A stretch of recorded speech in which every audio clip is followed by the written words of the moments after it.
Welcome to Shooter Review. Today I want to help you with concealed carry full-size handguns.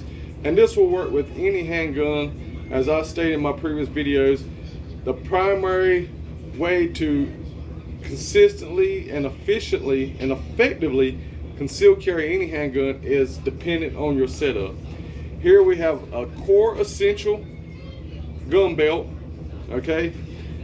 Have a slim fit ultra guard appendix inside the waistband holster. Okay, so one of the things that helps with this holster is a wedge, which helps to camp the gun inside to the body, and a wing here which contorts the belt, puts pressure and pushes the handle or the butt of the gun. And as you see, we're clear. So this will push the handle in and the wedge will pull.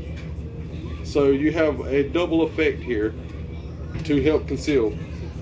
So this is important.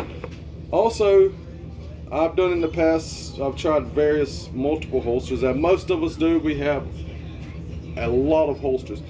But I find that having 2 points of support works best for consistency.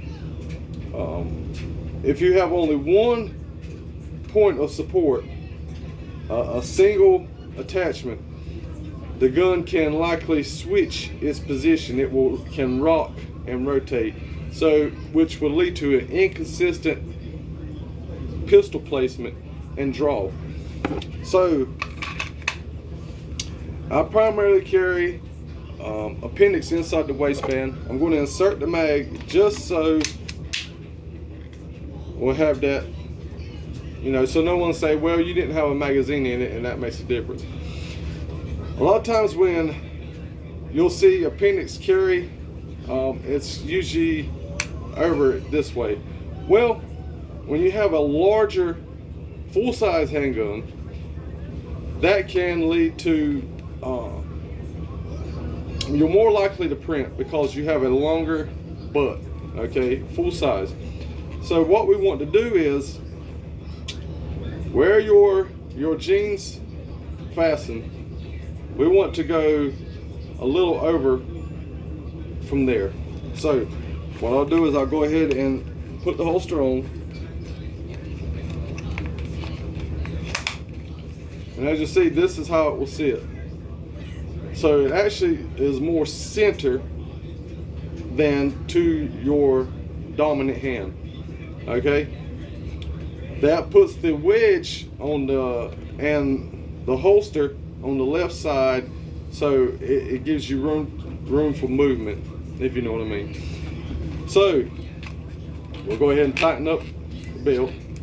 Like I say, the setup is king. All right.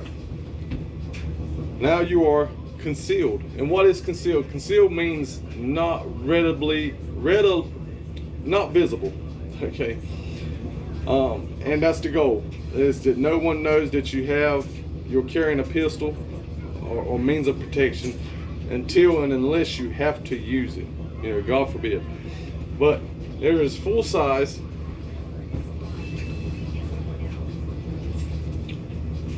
And once again, this is as large, on the larger end of the spectrum that you will reasonably carry.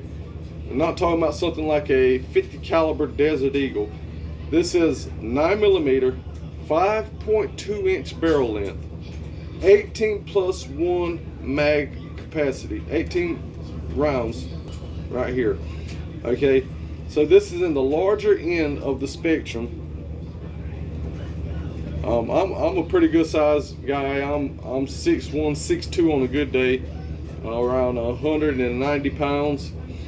So for me, this is actually a reasonably sized firearm. Okay. Someone said, well, why would you carry something that size? You can carry M&P 2.0 compact, or like my wife, she has a Canik Elite SC, smaller.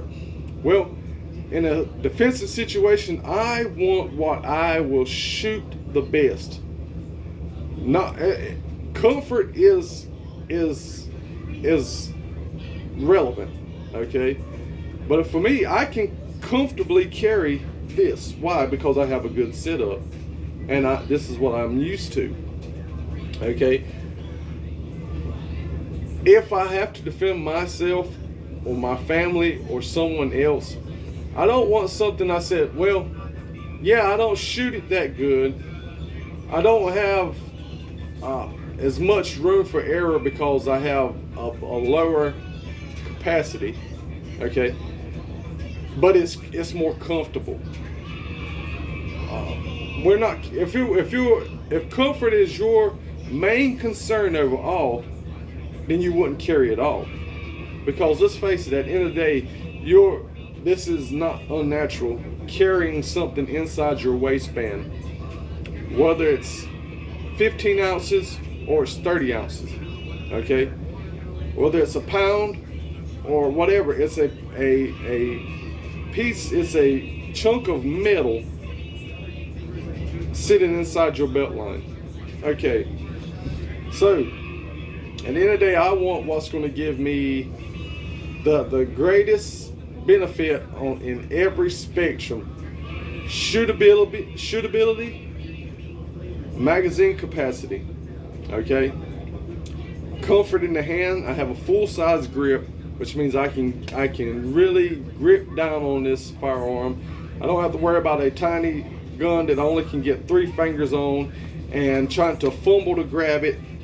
Now I have a full grip that when I grab it, I can get my hands on it, okay? I'm not worried about, oh, well, I can only get these 2 fingers and then I've got to sit there and pinch at it. No, I can grab this firearm and I already have established full-size grip. All fingers are on here, plus still have a little bit extra, okay? Where I can throw my support hand in and even have room for my support hand to put my support hand pinky on that firearm. And now I am ready to do what I need to do. Also, depending on your location, why would you want to carry a full-size firearm?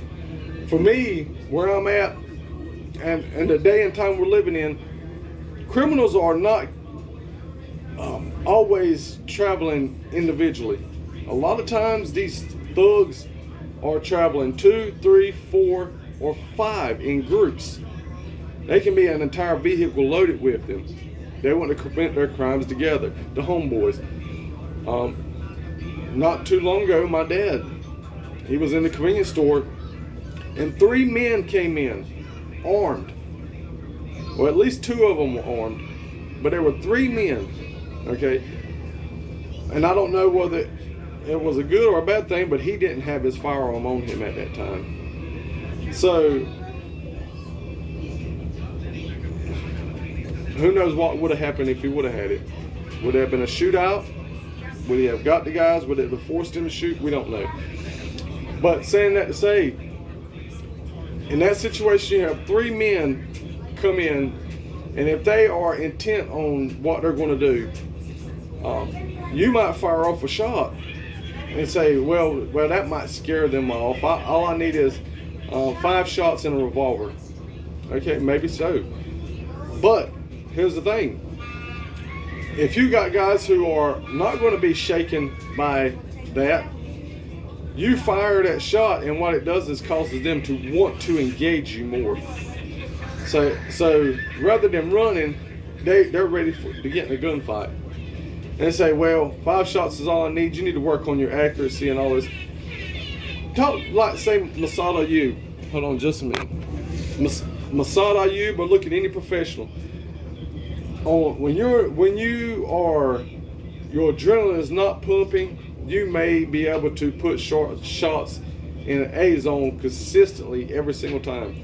But once your adrenaline is pumping, you know that this is potentially that is a life or death situation. Okay, you may miss, or say you fire 2 shots, and 2 of the shots, one catches a shoulder, and the other one just barely misses.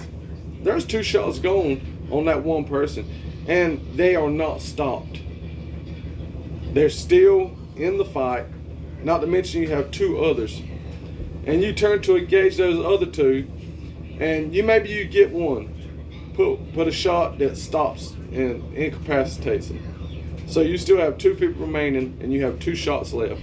And neither one are trying to leave the situation, but they are fully engaged and fully intent on stopping you because you caused a problem for them. With 2 shots left, you fire off those last 2 shots, and say you stop another one, you still have number 3. And number 3 says, you shot my homeboys, and I'm going to, before I leave out of here, I'm not trying to run, I'm going to end you. Now you're completely out.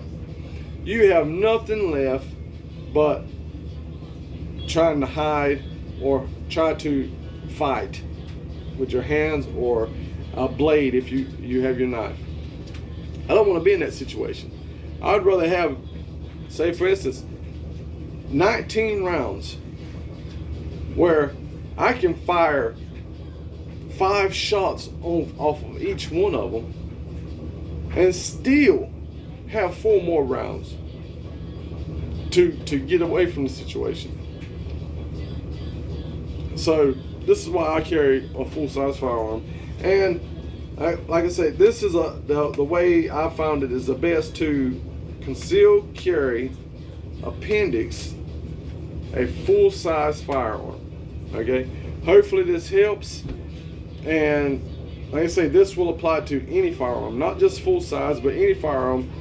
Is your setup, a good belt. As I said, this is the Core Essentials ratchet and gun belt. And yes, they are more pricey than your leather belt from Walmart. Okay, but I will say this is the second one of these I had. The first one lasted me about 3 years before the track messed up. And then all I did was I ordered the belt, just the belt replacement. And I just switched the buckle from my previous belt. So I got this one for around $40 versus paying about $67. Okay, hopefully this helps. This has been Shooter Review.